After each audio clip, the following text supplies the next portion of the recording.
Hello everyone. Hello everyone, welcome to the lap of law. आज हम cover करेंगे, बहुत छोटी सी वीडियो होने वाली है, सिर्फ 3 सेक्शन कवर करने हैं। 73 से 75, 73, 74, 75। किस बारे में ये सेक्शंस?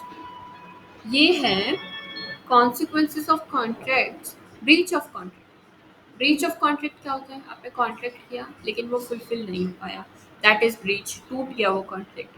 अब उस टूटे हुए कॉन्ट्रैक्ट के कॉन्सिक्वेंसेस क्या होंगे, मतलब रिजल्ट क्या होगा? जो आपका कॉन्ट्रैक्ट होना था वो नहीं हुआ, उससे क्या होगा? अगर फॉर एग्जांपल आपने एग्जाम्स दिए, आप पास होने थे लेकिन नहीं हुए, उसके क्या रिजल्ट्स होंगे? आपका 1 साल वेस्ट जाएगा। तो ये सब चीज़ें क्या है, ये क्या होगा, हम इसमें पढ़ेंगे। कॉन्ट्रैक्ट में क्या नुकसान होते हैं, क्या बेनिफिट्स। बेनिफिट्स तो क्या ही होते होंगे, हाँ कंपनसेशन हो सकता है बेनिफिट एक, लेकिन ज़्यादातर हम यही सोच कर करते हैं, पॉजिटिव साइड देखते हैं कि वो कॉन्ट्रैक्ट हो जाए तब हमें ज़्यादा बेनिफिट है ब्रीच से। ठीक है, तो welcome to the lap of law. आप कभी कभी सोचते होंगे ये लैप ऑफ लॉ क्या है। तो आपने यहाँ पिक्चर देखी होगी, मदर मदर और एक बेबी की, दैट इज कि बेबी मदर की लैप में है। तो एक वो जो बेबी है कितना सुकून से सो रहा है ना। वैसे ही जब हम लॉ की लैप में आते हैं तो हम एज अ पीसफुल हो जाते हैं, जो भी हमारी प्रॉब्लम्स होते हैं वो सॉल्व हो जाती हैं। That's the motive of lap of law. ठीक है, और हाँ, ये जो गैप होता है ना, कि हमारे जो लॉ है वो स्कूल लेवल पे नहीं पढ़ाया जाता है। हाँ, पढ़ाया जाना चाहिए एज अ लाइक वर्कशॉप्स हो जाए या कुछ इस तरीके से, हल्का हल्का लॉ पढ़ाना चाहिए।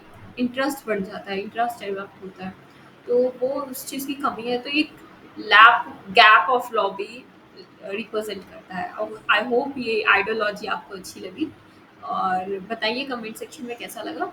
तो अब चलते हैं टॉपिक पे, consequences of breach of contract. Breach of contract की क्या कॉन्सिक्वेंसेज होती हैं? 73 पढ़ा है, 73। Compensation for loss or damage caused by breach of contract. Compensation for loss or damage. Contract था, हो जाता हमें फायदा हो जाता, नहीं हुआ, ब्रीच ऑफ कॉन्ट्रैक्ट हो गया, उस से हमें लॉस या डैमेज हुआ, उस लॉस और डैमेज के लिए हमें कंपनसेशन मिलेगा। कैसे मिलेगा, ये क्या बताता है सेक्शन नंबर 73।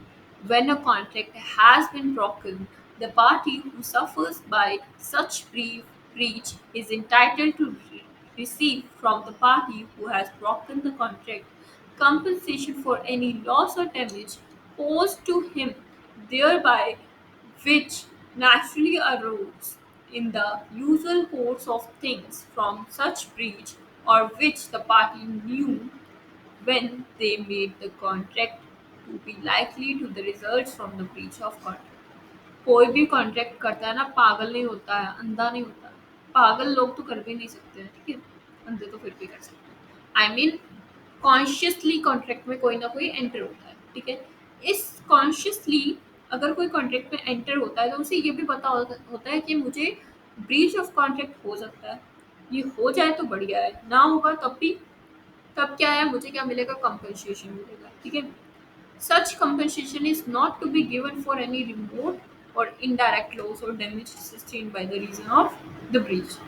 ये जो है लॉस कोई भी इनडायरेक्ट लॉस के लिए कंपनसेट या डैमेज के लिए नहीं किया जा सकता। आगे देखते हैं,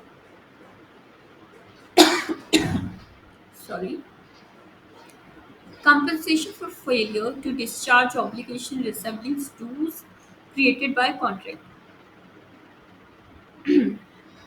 When an obligation resembling those created by contract has been incurred and has not been discharged, ऐसे obligations जो कॉन्ट्रैक्ट की तरह रिसेंबल कर रहे हैं वो incurred हुए and has not been discharge, होने चाहिए थे वो प्रॉमिस फुलफिल। फॉर एग्जाम्पल, आप तो किसी कॉलेज में एडमिशन लेते हैं, फी पे करते हैं, वहाँ क्लासेस आपकी होती नहीं, होनी चाहिए थी, नहीं हुई, क्या है, ब्रीच ऑफ कॉन्ट्रैक्ट है। Any person injured by the failure of to discharge, it is entitled to receive the same compensation from the party in default. तो वही कंपनसेशन मिलेगा। ठीक है, अगर वो फेलियर हो जाता है तो वो कंपनसेशन फीस हम वापस डिमांड कर सकते हैं, क्लेम कर सकते हैं, लेकिन कोई करता नहीं। ठीक है, as if such person has contracted to discharge it and has broken his contract, अगर उन्होंने कोई कॉन्ट्रैक्ट को फुलफिल नहीं किया है, ब्रॉक किया है, तो हमें उसका कंपनसेशन मिलना चाहिए। ठीक है, तो ये क्या है, इसका 73 का सब पॉइंट है। एक्सप्लेनेशन थोड़ा इजी लैंग्वेज में बताया गया। इन एस्टिमेटिंग द लॉस और damage arising from the breach of contract, अब कैलकुलेट करते हैं कितना लॉस हो सकता है, कितना ये the means which existed for of remedying the inconvenience caused by the non-performance of the contract must be taken up into account। वो रेमेडीज मतलब जो भी परफॉर्मेंस होने वाला था कॉन्ट्रैक्ट से, उसके परफॉर्मेंस ना होने से जो भी इनकन्वीनियंस आपको दुविधा आई है, उसके लॉस को भी उसमें डाला जाएगा। ठीक है, फॉर एग्जाम्पल आप पढ़ लेते हैं, आपकी अच्छी जॉब लग जाती, मतलब अगर पढ़ाया जाता तो कॉलेज में, तो वो क्या है, उसका भी कंपनसेशन आपको देना पड़ेगा। A to contracts to sell and deliver 5 mounts of salt per day to be at a certain price to be paid on delivery। Cash on delivery था। breaks his promise, A ने अपना promise break किया। B is entitled to receive from A by the way of compensation। अब A ने क्या किया, B को 50 unit या 50 गट्टे गेहूं के, सॉरी सॉल्ट के दिए और कहा कि इतना पैसा हम डिलीवरी पे दें। ए ने पहुंचाए नहीं, बी को इंटाइटल है, बी क्या कर सकता है, ए से कंपनसेशन ले सकता है। अब क्या पता भाई उसका कोई बिजनेस हो, नींबू पानी की फैक्ट्री हो, उसे सॉल्ट चाहिए था, नहीं मिला, उसका प्रोडक्शन रुक गया, नुकसान हुआ कि नहीं, इसके लिए उसे कंपनसेशन मिलेगा।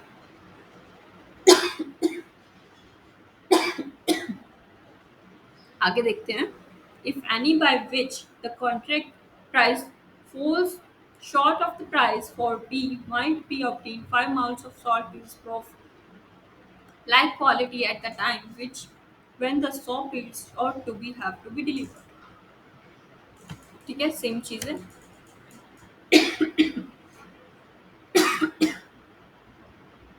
रेफर बेरेक्ट फॉर मोर इलस्ट्रेशन, अच्छे से क्लियर हो जाएगा आपका। वीडियो में सब कुछ क्लियर करना पॉसिबल नहीं होता।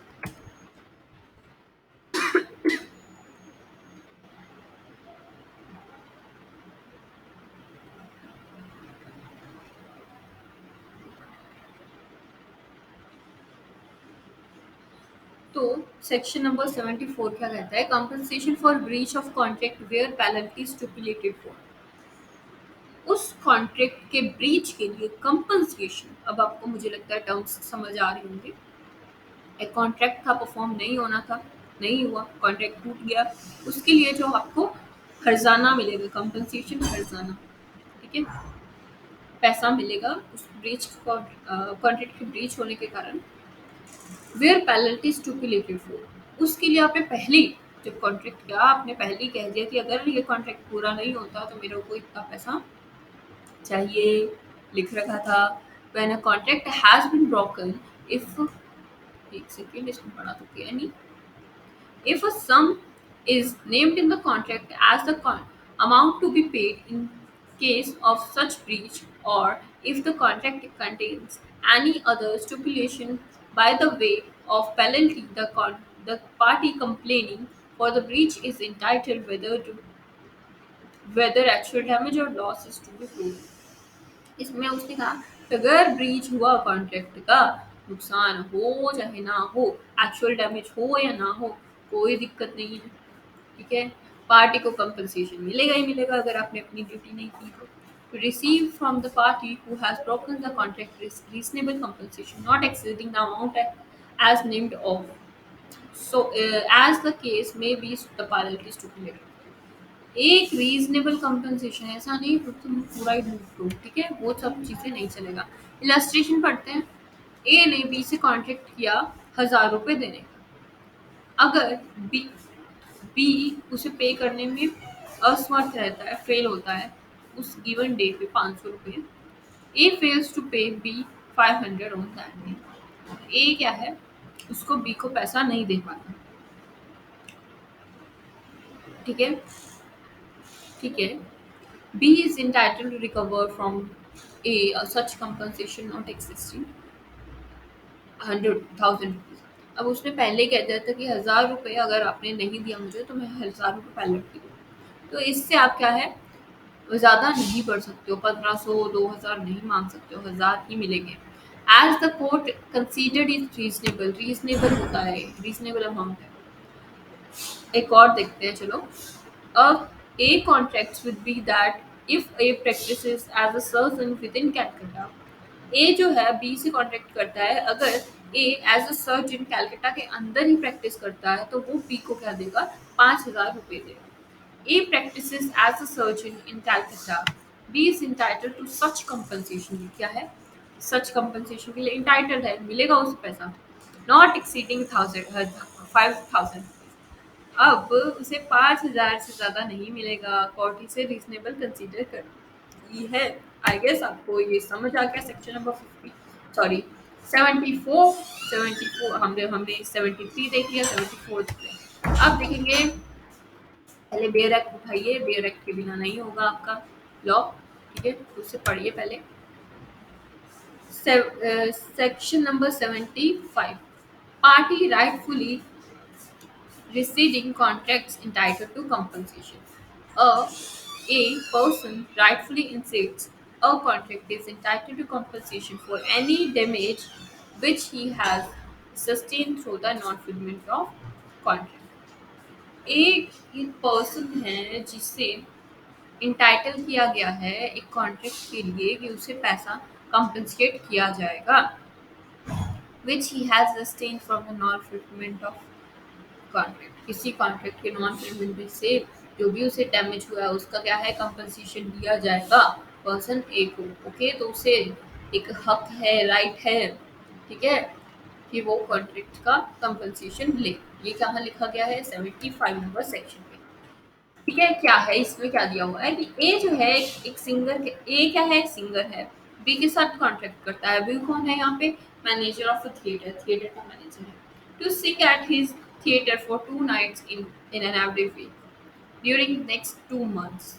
एंड इसमें क्या है कि ए सिंगर है, बी मैनेजर है थिएटर का। बी क्या कहता है कि हफ्ते में 2 दिन वो गाएगा अगले 2 महीने के लिए उसके थिएटर में। B engages to pay her 100 rupees for each night's performance। हर रात की परफॉर्मेंस की वजह से उसे क्या मिलेंगे, 100 रुपये मिलेंगे। On the 6th night he willingly absent herself from the theatre। ए जो है सोच समझ कर क्या करता है, अपने आप को एब्सेंट कर लेता, मतलब थिएटर नहीं जाता है।